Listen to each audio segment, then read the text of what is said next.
Hey guys, welcome back to another episode of the Kinda Opinionated Podcast. If you didn't know, I'm your host, Luke Sharon, and I'm kind of opinionated. Today we have a very special guest, Mr. Robert Norris. He's currently running for Kootenai County Sheriff, and right now this will be the final episode of the Sheriff series, unless another one comes in, which I don't think can happen, right? Yes, it can happen up until, I believe, March 13th is the filing deadline. So, well, thank you for being on my podcast today. Thank you for having me, Luke. How's your day going? It's going great, thank you. That's good to hear. Well, today we're going to be talking about a couple topics which I think are very relevant in our communities right now, if that's okay with you. Sure. Before we get started, there's something big coming on Monday. The announcement will be posted on my Facebook page, www.facebook.com/thekindaopinionatedpodcast. Thank you. Let's get started. The first topic will be, this race has seemed to have gone a little bit more feisty the last couple of weeks. People secretly recording others, sharing documents that could be fake, and fear-mongering. Do you have any comments to make about those? Well, I haven't noticed, Luke, but our campaign is going really, really good. We recently earned the endorsement of the Northern Lakes Firefighters Association, so we're very, very happy to have the support of the men and women of the Northern Lakes Fire Department. So, you haven't heard any of the people secretly recording others or sharing fake documents. You know about that, right? Yeah, I've heard of that, and certainly we're very, very our fingers are close on the pulse on that. But we have our eye on outreaching to the public, meeting the community, and quite honestly, I think that community safety is too big of a factor to play politics with.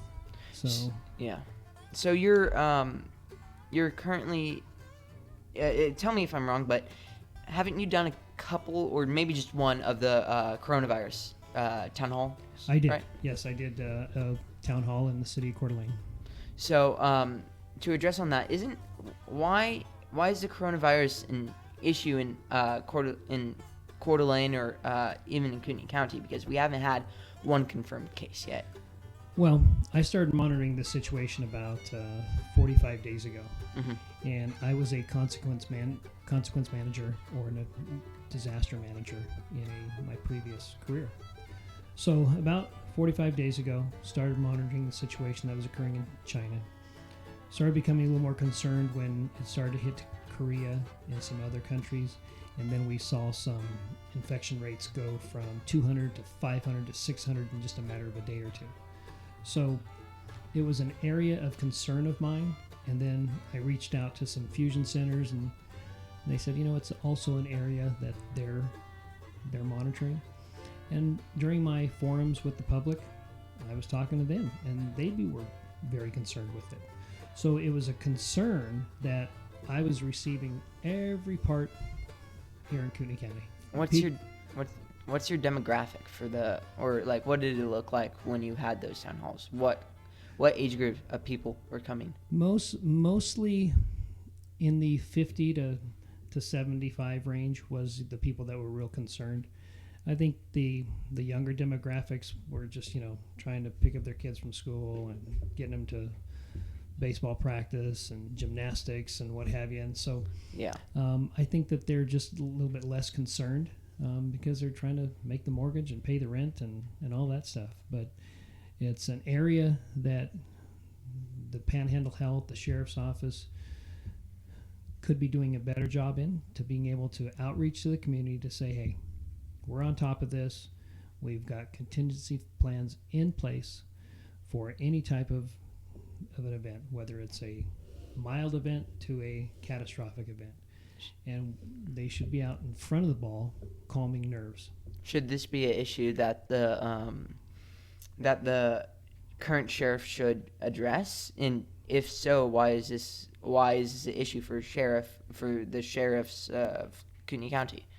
Well, if I was the sheriff of Kootenai County today, we would be holding a series of these town hall meetings, because part of a sheriff's job is to make the people feel safe. Obviously, to make them safe and to prevent crime is a big function.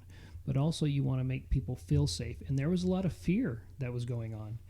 And making sure that you're connected to the community, connected to the public, to listen to what's important to them. And right now, what's important to them was this virus situation. So I would have a representative from different disciplines, such as the health department, Kootenai County Medical, our emergency operations center, and an individual from the sheriff's office. And we would have a series of these town hall meetings. Invite the public to say, hey, here's the situation. We're monitoring it. We're on top of it. And we can handle everything that comes our way to make the people feel secure. And obviously, when I had that forum in Coeur d'Alene, I wanted people to walk away with 3 things. And that's to be calm, be informed, and be prepared. That's what I wanted them to walk away with. Mm-hmm. So, if there wasn't that many young people going to these conference, why? No, actually, I was gonna say something, but then I realized it didn't make much sense. Never mind. Okay, moving on. Why do you want to be county sheriff? Well, there are several reasons why I want to be county sheriff, and a lot of them have to do with I think that the sheriff's department can do a better job reaching out to the community, and I believe that these town hall meetings that I talked about with the coronavirus is something that's going to be a constant mainstay in my administration. And I want to know what the concerns and issues are within this county, because the issues and concerns in Micah Bay are different from Hayden. And I want our deputies that are on the street to know what the issues and concerns are through every part of this county. So that's how I'm going to stay connected to this county. And I want to be the sheriff because I want to address those concerns everywhere here in the county. For an example, I think that we can do a better job over here at the Kootenai County Jail. I think it's time to incorporate a community safety plan that secures the safety of the students at the high school, at the Senior Citizen Center, and the residential community there by incorporating this community safety plan into a major incident policy or an inmate escape plan. So you're saying that we need to have more protection over the jails in case something like a event if a inmate escapes. Sure. And also, I think it's time, because of our growth, I'd like to have a town hall meeting, bring people in, and introduce a town sheriff program, because this is not a county of 40,000 people anymore. So we're passing 160, and we're going to be at 180 real quick, and before long, we're going to be at 200. So a town sheriff program is actually a really, really good program. The town sheriff works 2 ways.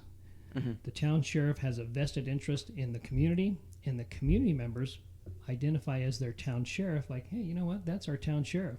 He's got our best interest at heart all the time. And I think it's the growth that we've had, I think it's time that we should consider a town sheriff program. So so you're saying that we should have sheriffs for each town? Well, a sheriff is, when I say town sheriff, it could be just a deputy that works out in the field. Yeah. But that's a town sheriff. And he or she coordinates all of these activities in their community through the town sheriff. So if there's a neighborly disturbance that's going to take, 2 or 3 visits, then that goes through the town sheriff. If there's a house that is always a constant problem with all the other neighbors, and whatever the issue is, maybe it's selling drugs, just for the purpose of this conversation. Yeah. So this town sheriff makes sure that they contact the drug unit to make sure that they do the necessary surveillances over there to make sure that the concerns of the community are addressed. And these are things that regular patrol deputies just don't have the time to do. But town sheriffs actually is a great program that has been able to feel real connected to the community and resolve those longer issues. Thank you for your answer. I think that was a pretty good answer. In comparison to the other candidates, what sets you apart from the other candidates running to become sheriff, and why should people vote for you and not for the other? Well, I am the only candidate that has worked, supervised, and managed assets in 2 of the major functions over here at the sheriff's office, and that's patrol and in the jail. No other candidate can say that. And the men and women of the sheriff's office have also recognized that. A couple of months ago, received their endorsement. So I'm the endorsed sheriff's candidate from the Kootenai County Deputy Sheriff's Association. Mm-hmm. So, I understand that, yes, the work part of your life does have a big impact on a lot of the decisions you make and why people should vote for you. But besides your work stuff, what other stuff have you accomplished? Part of those experiences and part of that training has to do with something that I hope never happens here. But you know what? I've been up here when we've had some pretty significant fires and smoke, and we've been pretty lucky up until now. It's kind of hit the outlying areas. I hope it doesn't hit anywhere close, but I have a lot of experience in emergency management planning and responding to fires, and that's a concern of ours. Yeah. And that, to give you an example, that's an experience that I bring here because of my previous career. We had to deal with a lot of fires, a lot of wildland fires. Yeah, for sure. What would you say the county sheriff position entails, and what would you be doing if you were the county sheriff? Well, the county sheriff is the principal law enforcement officer in the county, and he or she has to ensure that all residents in the county are safe. And part of that responsibility is making sure their rights are protected. And look what's happening right now in Virginia, that there's lawmakers that want to restrict and infringe on the Second Amendment right. And the problem with that is that I come from a community that has restricted guns. And what that does is it criminalizes the law-abiding person, and it decriminalizes the bad guy. So I am a staunch supporter of the Second Amendment. Yeah. And it's an important role here in Kootenai County. What way did they limit? Well, they started with magazine capacities, and then they went from there to waiting periods, and then from waiting periods they went to now full-blown, full-time police officers can't even go and buy ammunition because their address on their identification card doesn't match the address the Department of Justice has. And it has to do with the restriction and restricting of the Second Amendment. It has nothing to do with making sure that all the processes as far as your address is correct, and it really has to do with the infringement of the Second Amendment right. Yeah. Well, thank you for your answer. Why should people and even teenagers who are good citizens and law-abiding be interested in the sheriff election? Because we need good men and women to grow up to be deputy sheriffs. And isn't that what you want to be? A deputy sheriff? I mean, I don't know. Well, I think there's several reasons why. And I think that one of those reasons is that we are the protectors of the community. And we want to have a strong relationship with that community. And that relationship starts young. It doesn't start when you're 30 or 40. It starts at a young age. And we want to have that fostering of that relationship at a young age. And we want the young people to know that you shouldn't fear the police. Yeah. That a deputy sheriff, a police officer is there to help you, and you should never fear them. Yeah. Thank you for your answer. Wait, before we go on to the next one, if you don't break the law, and you said that you don't want people to be afraid of police officers. How, as sheriff, in this hypothetical situation, if you were to become the next sheriff of Kootenai County, which you're hoping to become, how would you try to start doing that with making people less scared, not less scared, but less standoffish about police? Well, I think that I want to raise the profile of this sheriff's office, and I want to outreach the community. I want to have programs for at-risk youth. I want to have our deputies that know which programs where they can send individuals that they can have a contact with on a daily basis to whatever services that they need. And that has to do with the whole family also. Yeah. If there's a family member that the deputy identifies that might have a substance abuse problem, we want to be able to have that information to that deputy to be able to provide that. And those programs for at-risk youth, I'm a real big fan of those. Yeah. I've implemented them before and didn't use any taxpayer money, and it really does help the incarceration rates with that age group. It significantly lowers them. Moving on to our next question, it kind of transitions into that with the at-risk youth. A question that seems to be very, very consistently relevant is suicide. In 2019, Idaho was the 5th highest suicide rate, 58% higher than the national average. Do you think there's a direct answer to why Idaho's rate is so high, and why is it so high around here? I don't think there's one direct component that you can point to say, hey, I think it's a multi-component issue. I think that there's several factors you have to consider, such as substance abuse within the family, social media, maybe the way that we're raising our kids now, possibly maybe the way that our school system is. I think that it's a multi-component question. I don't think that even the experts can put on their finger on exactly what the problem is. Why is it so high around here? Because we live in this area, and I don't see why it's so high. Like, why, in your opinion, why do you think it's so high around here? Even if it's multiple different things, right. In your opinion, why do you think it's so high? You know what? I would have to allude to what I said. That's the reason why I think it's high. I think it's high because everything that I've said. I think that there is a pretty large substance abuse problem here. And whether it's alcohol or drugs, it is pretty high. In Kootenai County? Oh, absolutely. Yeah.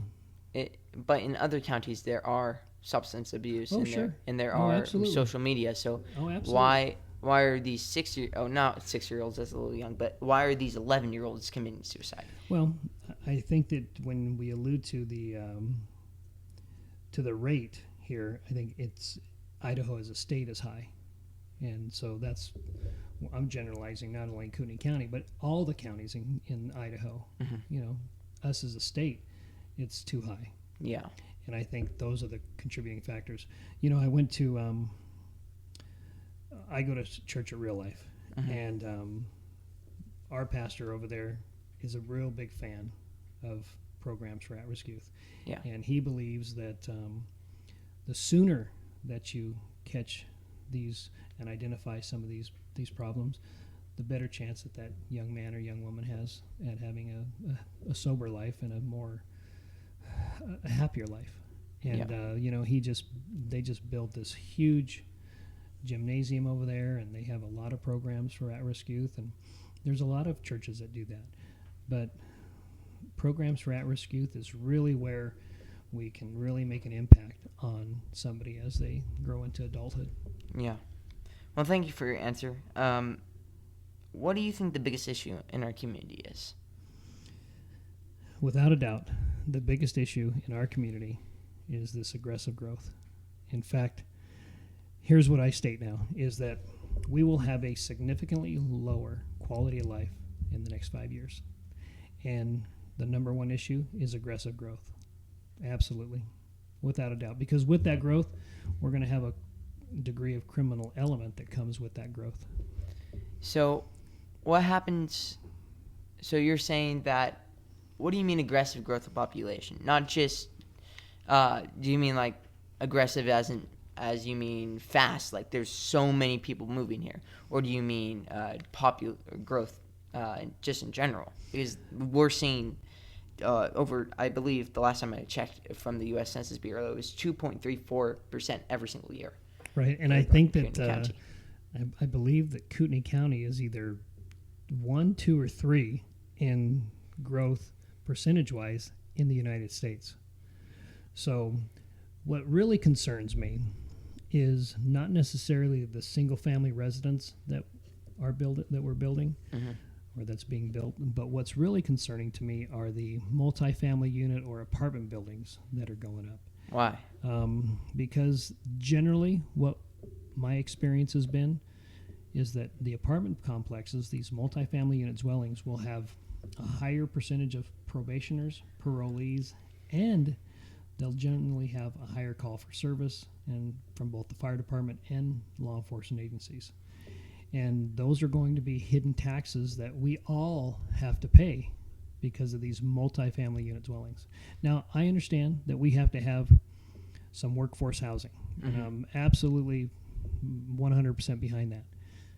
However, I think that we're tipping the balance between what's healthy right now and what's healthy within our 5-year plan. I think that we should just consider having a conversation about slowing it a little bit.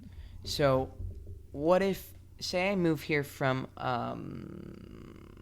Nevada. I don't know. I'm just throwing out a state. Say I move here from Nevada.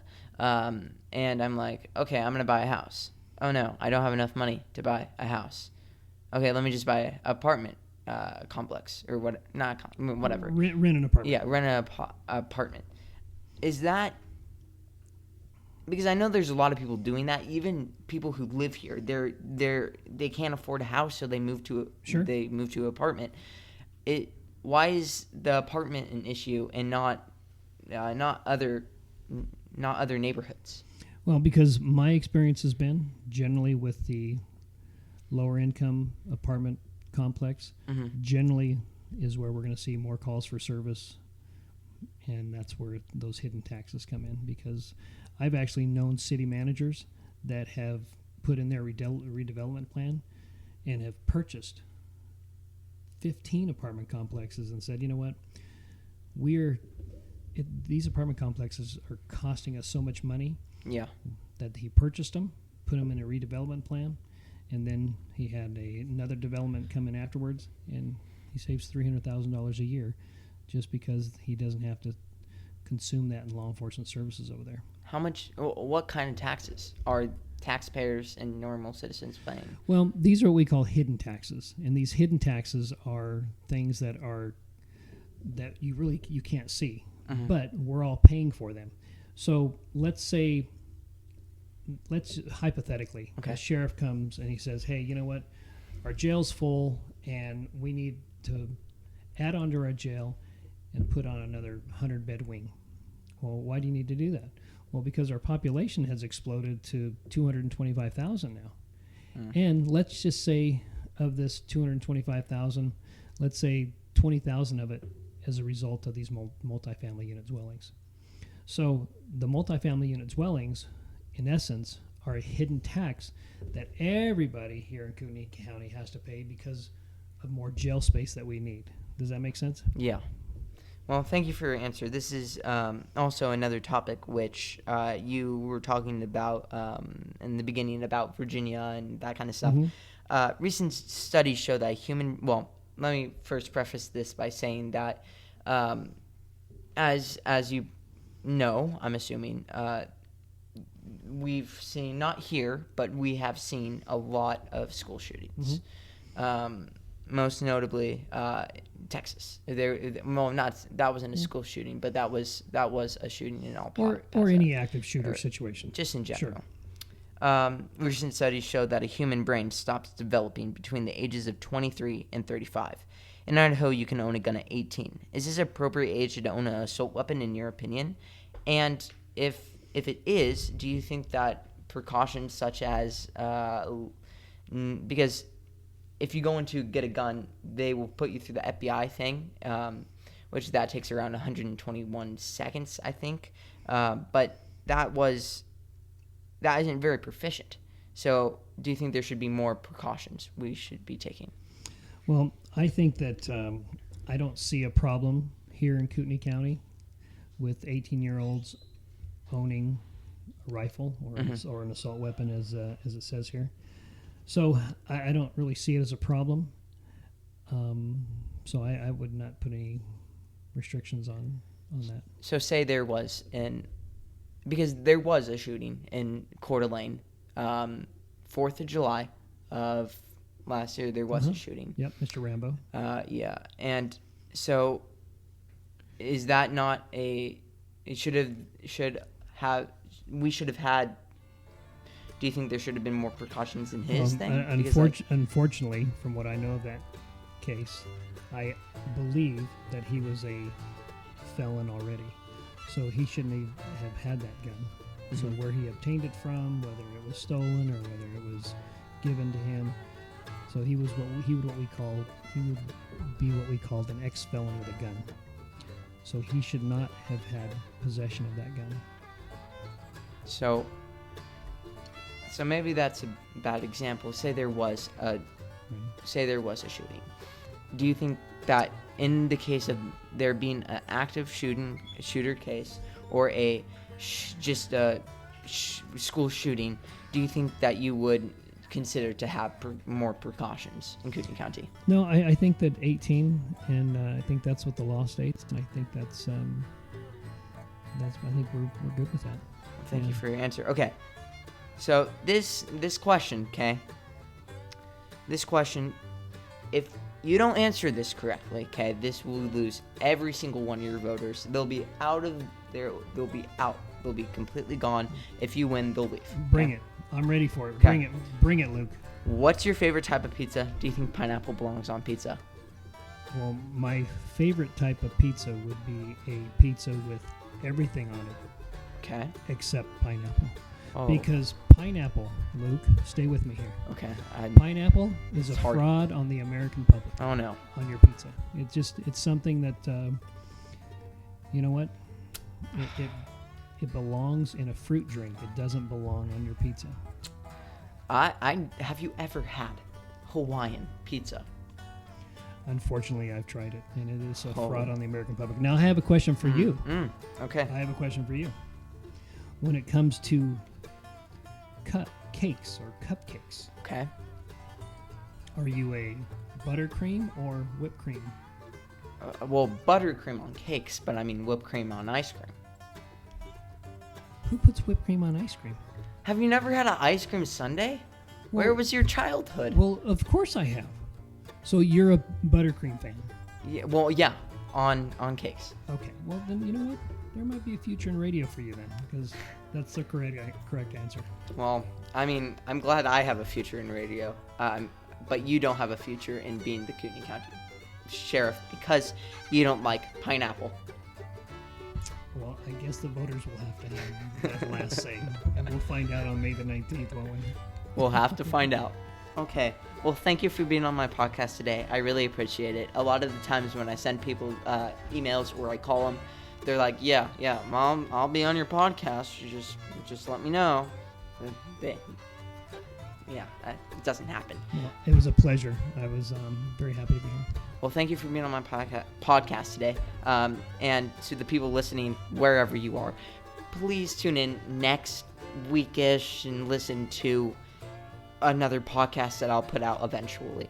And remember, this is the last sheriff episode unless another sheriff person comes in.